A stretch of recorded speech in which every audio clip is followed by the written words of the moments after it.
Hi, everyone. I am Amy Jones Anakini. I am the founder and president of San Diego based nonprofit Act Like You Matter.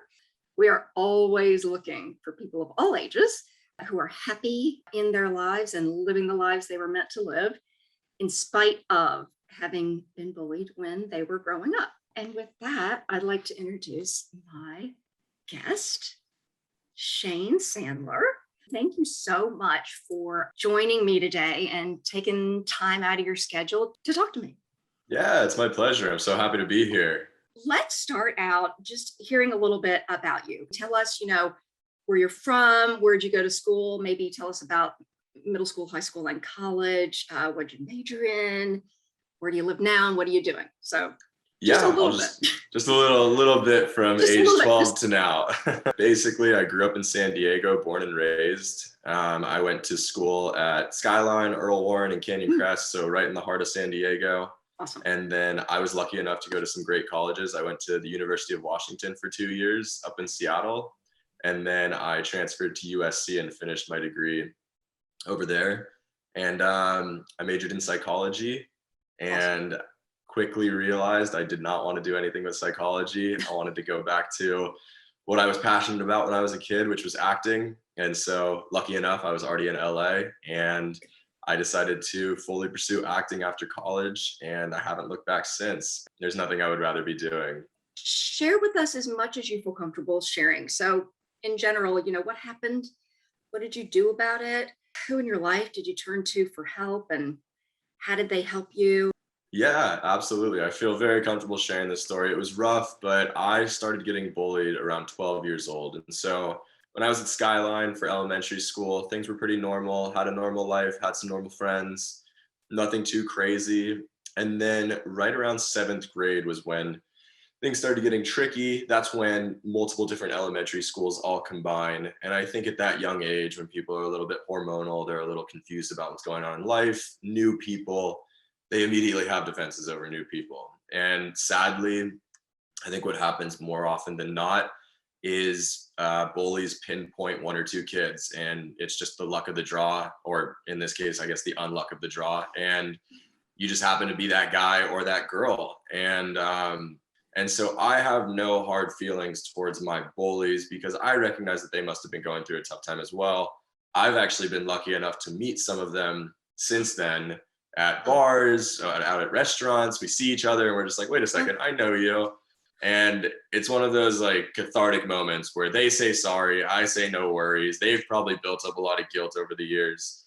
And so, yeah, it was rough. It was a really rough seventh and eighth grade. That's actually why I decided to go to Canyon Crest, a little bit smaller of an art school. Basically, what I love about your program is the idea of reminding kids that being different isn't bad necessarily. If anything, it's actually great to be different. And what's really difficult is when you're 12, 13, 14, and the kids that are, quote, fitting in are the ones that are telling you that you're wrong for being you. You want nothing more than to just fit in. And so I think that, without sounding a little too cheesy, when someone has like a fire inside them or a light inside them that's a little different, maybe it's arts, maybe it's a different type of passion, astronomy, whatever it may be, they almost want to tone that flame down just so that they can get along with the big group.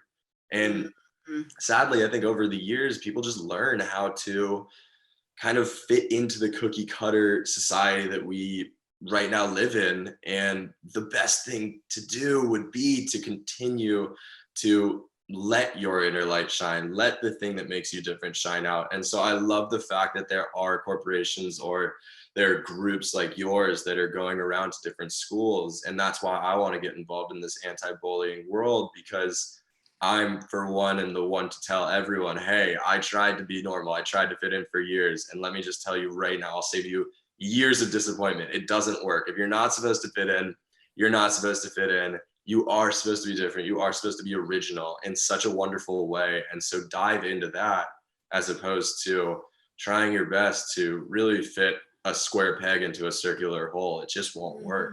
I love your message of, not only is it okay to be different, but revel in that and be exactly who you were meant to be. And I mean, I would love to see a day where there's really no normal, where everything is Yeah. normal and everything is fine. And I think we're getting there. And I think the more voices there are out there like yours, sharing your experience, and like the students who work with me, I think the more students will see that they're not alone in what they're experiencing. But it's also about trying to give some tools for what do you do, if this happens to you. So, did you feel that pressure to conform? And I think it's so normal to feel that, because as you said, you just want to fit in, and you want all that noise around you to kind of quiet down so you can just live your life. So sometimes it might feel like you don't have a whole lot of choices. So share some of that with us. What'd they say? What'd you do?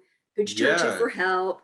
Yeah. Yeah, absolutely. I mean, I think first of all, you hit the nail on the head where it's very lonely. It's an extremely lonely process. And to be reminded that you're not the only one going through it, I think is really important, especially when you're 12 or 13. I mean, that's your whole world. School and then home life is there's not really much else going on in your life at that point for the most part.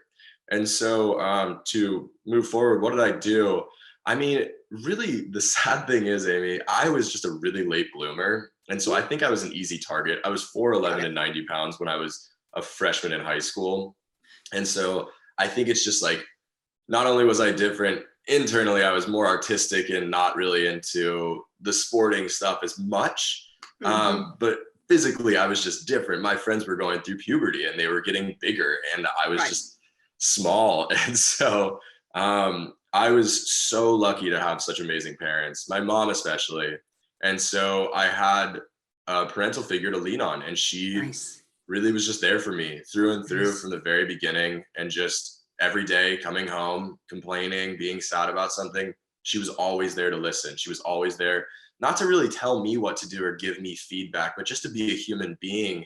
Because there would be days that I would go just not really talking to anyone, or maybe just talk to one of my friends that I kind of had, who sadly slowly dissipated because then no one really wants to do anything with the kid that's the center of being bullied. Oh, And so I think it's really my mom. And then luckily in eighth grade, I had a friend who moved from Redlands, and moving in eighth grade, my goodness, it's just like, it's the end of the yeah. world. Everyone already has their friends. And That's so, huge. Yeah. yeah, so him and I became buddies. And then there was Okay. another, sadly, a kid who was a bit of an outcast as well, who was just kind of pushed out to the edge of Earl Warren. And the three of us just had a little group. And so I had my mom and I had those guys. And it was just I think a matter of just like reminding yourself that it's not only the end of the it's not the end, sorry, it's not the end of the world. And also, you will get through this. Like my mom's favorite saying is, this too shall pass. And it Nice. really will. Eventually you will get through it. Eventually you will find your group. You will find the people that make you feel more empowered for who you are. And it's just a reminder that, hey, maybe these aren't those people. Or maybe in 4 years they will be, as we get older and as we grow out of this stage. And I Hmm. think that's another one that people need to remind themselves of, is holding on to this resentment is almost like holding on to this rope. No one else is holding on to it on the other end. Your hand's the only one that's getting hurt, as opposed to just accepting the fact that this is happening and trying to find a solution in the meantime and just moving on from it as time goes on. And it's so much easier said than done to move on. But I'd say those are my best points at hand, and Hmm. just Hmm. reminding yourself that there is nothing wrong with you. It is all on them. Negativity comes from the person who is putting out the negativity, the one who's accepting the negativity. It's not on you, to the girl Right. or boy that's going through that. Right. So, what was it that made you realize that you wanted to kind of give back and help others? Was there like a one incident? Was it a series of incidents? There was never really one moment that kind of pushed me into this world of anti-bullying. I think it was just realizing that not only it was just so nice to be able to finally be out of that world and recognizing Mhm. that it does actually pass. And whenever my mom would say, this too shall pass, or this is not forever, you just can't believe it. And so to have someone who actually went through it, I think the message could really get delivered a little bit better, because then you actually relate to them. Yep. And then also, I don't know if this is from bullying or whatever it may be. I love underdog stories. I love the like Rudies of the world, or just whatever movie where it's just like the team that sucks at the beginning and now they're the best team. And it's just like, I love watching someone who on paper isn't really shining in the moment shine later by just being themselves. And so Yeah. I want to just teach kids and tell kids, like, again, I don't mean to be a broken record, but being you is the best thing that you could possibly do. And you will be so much happier if you just accept that and then move forward in that mindset. Nice. What do you wish, like if you could go back and talk to middle school you, what would you say to him, or maybe what would you wish, that someone would have said to you to help you kind of get through those really rough days? Yeah, I mean, I wish, oh man, if I had a time machine and I could just go tell 4'11" Shane, like, hey man, you're gonna be 6'2" one day. Don't worry about it. I think that would be wonderful. But no, all jokes aside, I think just like go with your gut and don't like be true to yourself, be who you are, and just like reminding, like I said earlier, just like if they're being mean, it's about them. It's not Yep. about you. And and it's so hard in the moment. It's so hard to get a negative comment said to you, to be pushed, to be hit, and just to remind yourself in that moment, like, oh, it's about them, but like, wait, but I'm hurting. And it's just, Mhm. it's so tough. But for a kid to be able to have that wherewithal and to look beyond that moment and just be like, no matter how bad I'm hurting right now, they're actually hurting worse than me, whatever it may Mhm. be. And just a reminder of just like, negativity does not stem from nothing. Negativity stems from negativity. And so I think just like those three things combined, really mainly the 6'2" thing, I think that would really push Shane through some bad days. But but I think just like really just staying true to yourself and recognizing that when someone's mean, it's because they're hurting inside too. I want to touch on one of the things that you just brought up. Hurt people hurt people, right? Yeah. Bullying and treating others in a disrespectful, unkind, rude or mean way, those are learned behaviors. I mean, that doesn't just, appear out of the clear blue sky. So I think I find something that's really empowering, and Theater of Peace tries to convey this to kids when we're at schools or when we're doing a virtual program too, is that you don't necessarily have to feel sorry for the person who's giving you a hard time, because sometimes that emotion is kind of hard to grab when somebody's being mean to you. But if you can take a quick second to think to yourself, okay, this is not about me. Like some of the things that you said, Shane, this is not about me. This is about them. They learned this behavior somewhere and something happened in their life, or something ongoing is going on in their lives where they either learned that this is an acceptable way to treat other people, or they learned that this is how you gain power or control over other people, or get what you want, or look cool in the eyes of other people. Those are all learned things. So that kid or that teen who's giving you or someone else a hard time,